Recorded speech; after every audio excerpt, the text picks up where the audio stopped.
सत्संग करने से क्या रहा है, वो तो धन्ना सेठ बन गए, और जो सही राह पर है वो लंगड़ा और हो गया। तो हमारे भगवान का न्याय गलत है। अब मैं नहीं करता कोई पूजा वूजा, मैं भी उसी की तरह रहूंगा। गुरुजी बोले ना बेटा, तू अपनी भलाई मत छोड़, तू नहीं जानता ये जो तुझे मिला है ये तेरे इस जन्म के कर्मों का फल नहीं है, और उसे जो मिला सोना वो भी उसके इस जन्म के कर्मों का फल नहीं है। तो गुरुजी क्या है? गुरुजी ने कहा बेटा, ईश्वर का विधान थोड़ा अलग है। जो तू नहीं देख पा रहा है वो मैं देख पा रहा हूं। तो गुरुजी आप क्या देख रहे हैं? गुरुजी ने कहा बेटा, उसे आज सोना क्यों मिला जानते हो? क्योंकि आज के दिन उसे राजा बनना था, उसके माथे पर राज योग था। उसके माथे पे क्या था? उसे आज राजा बनना था, पर वो बुरा काम करता रहा, गलत राह पर चलता रहा, झूठ बोलता रहा, वैश्या का संग, गलत काम करता रहा।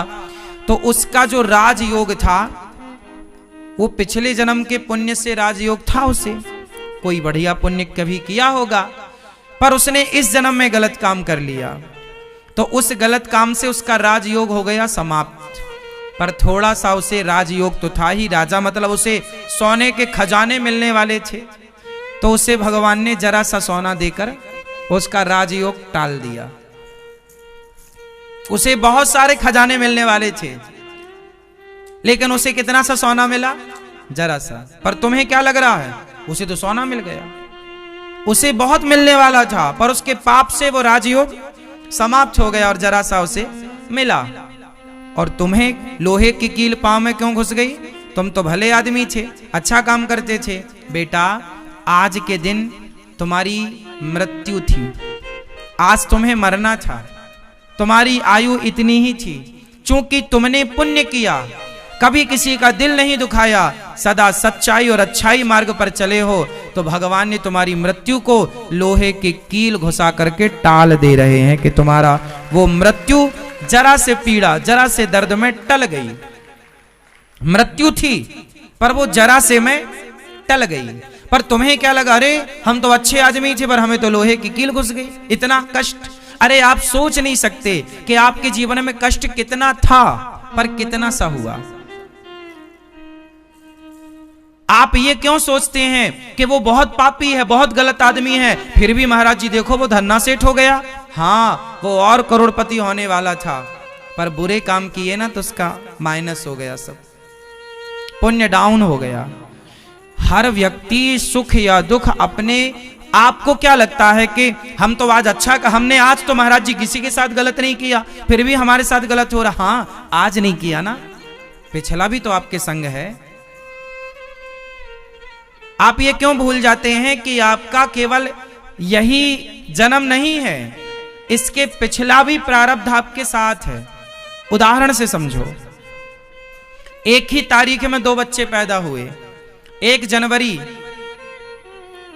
को दो बच्चे पैदा हुए, फॉर एग्जाम्पल 2 बच्चे पैदा हुए। एक बच्चा पैदा हुआ करोड़पति आदमी के घर, और एक बच्चा पैदा हुआ फुटपाथ पर किसी बहन के घर।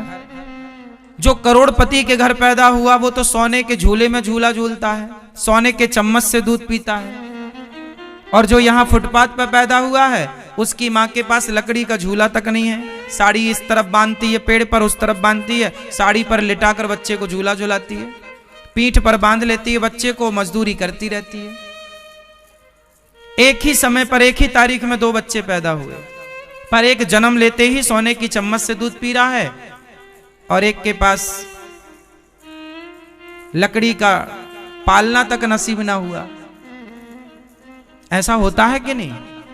हाँ या ना? उत्तर दो। एक ही तारीख में जब 2 बच्चे पैदा हुए, तो उस बच्चे ने कौन सा पाप कर लिया कि जन्म लेते ही गरीब हो गया, और उस बच्चे ने कौन सा पुण्य कर लिया कि पैदा होते ही धन्ना सेठ हो गया? क्या था उसका पाप पुण्य? अभी तो पैदा ही हुआ है, अभी तो कोई पाप और पुण्य कुछ किया ही नहीं, तो ये क्यों कोई गरीब हो गया, कोई अमीर क्यों हो गया? उत्तर, वो पिछले जन्म के पुण्य से, उसने पिछले जन्म में पुण्य किया था तो जन्म लेते ही अमीर, और ये जन्म लेते ही गरीब क्यों? क्योंकि वो पिछले जन्म के पाप लेकर आया। तो हम या तो पाप लेकर चलते हैं या तो पुण्य लेकर चलते हैं। पाप हमें सदा दुख देते हैं, पुण्य सदा हमें दुख सुख देते हैं। पुण्य सुख, पाप दुख, यही क्रम है ईश्वर का। कोऊ न काहू को सुख दुख कर दाता, निज कृत कर्म भोग सब भ्राता। इसलिए जो हमें मिल रहा है वो हमारे ही कर्मों का फल है, अच्छा या बुरा।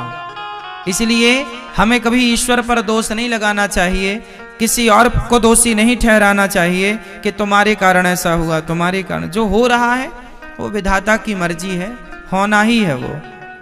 इसलिए आनंद से उस पल को बिताया जाए, उस क्षण को गुजारा जाए। ये वक्त भी गुजर जाएगा, ऐसा सांत्वना देना चाहिए अपने आप को। इसके सिवा आप कर भी नहीं सकते कुछ। ये वक्त भी गुजर जाएगा, हाँ या ना? ये जीवन ऐसे ही है मेरी मां,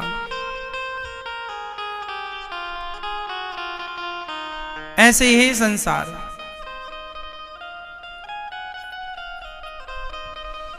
इसलिए जो हो रहा है भगवान की इच्छा मानना चाहिए और आपको केवल अच्छे अच्छे कर्म करने चाहिए। तो भक्ति में बहुत शक्ति है। सत्संग करने आया वो लड़का तो लोहे की कील घुस गई। ऐसे ही भगवान की शरण में रहने वालों को, कथाएं सुनने वालों को दुख दर्द मिले तो समझ लेना कि मिलना तो बहुत था, पर भगवान की कृपा से जरा मैं टल रहा है। इसलिए फिर भी पॉजिटिव ही रहना चाहिए। पर आप लोगों को तो उम्मीद बिल्कुल नहीं होती। आप तो ये सोच लेते हैं कि हम तो भगवान की कथाएं सुनते हैं, हम तो भगवान के भक्त हैं, तो हमें बिल्कुल भी दुख नहीं मिलना चाहिए। आप तो ये सोच रखते हैं कि हमें तो जरा भी दुख नहीं मिलना चाहिए। नहीं, मिलना क्यों नहीं चाहिए? कर्म दंड तो भोगना ही पड़ेगा ना। भगवान राम को भी वनवास जाना पड़ा, वो तो भगवान थे, उन्हें क्यों दुख उठाने की क्या जरूरत थी? भगवान को दुख उठाने की क्या जरूरत थी? वो तो विधि के विधान को मैट सकते हैं। भगवान तो भगवान है, उन्हें वनवास जाने की क्या जरूरत थी? नहीं, भगवान ने कहा संसार में आए हैं, संसार की परंपराओं को, संसार के जो समय है, जो यहाँ का नियम है, उसे पालन करना पड़ेगा। तो ये संसार को कहते हैं दुखालयम।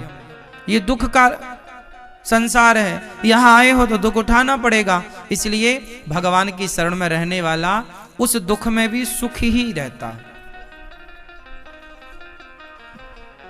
मैं अपनी बात बताऊं, मैं औरों की क्या बताऊं। 2013 में मैं छत से गिरा था, एक पांव कोल्हू टूट गया था, फ्रैक्चर हो गया था। डॉक्टरों ने बोला कि अब शायद आप चल ना पाओ कभी। मेरे को बोला, मेरी अपनी घटना है सच्ची। तो मैं डॉक्टरों के पास गया, कोल्हू टूट चुका था, मैं तो बेहोश था। जब मुझे होश आया तो बताया गया कि जब मुझे होश आया तब मेरे पांव में 2-3 ईंट लटक रही थी हड्डी को खींचने के लिए। तो डॉक्टर ने बताया कि आप शायद अब चल ना पाएंगे अच्छे से, चलेंगे तो लंगड़ाते हुए चलेंगे। मैं कुछ दिन वैसाखी लेकर भी चला, 2 वैसाखी लेकर चलता था।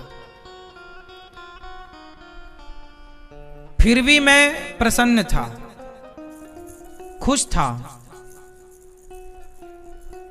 मेरा मित्र मिलने आया, बोला कि तुम इतनी पूजा पाठ करते हो, फिर भी देखो इतना बड़ा हादसा हो गया तुम्हारे संग, तुम्हें बहुत दुख होगा। हमने कहा हमें कोई दुख नहीं है।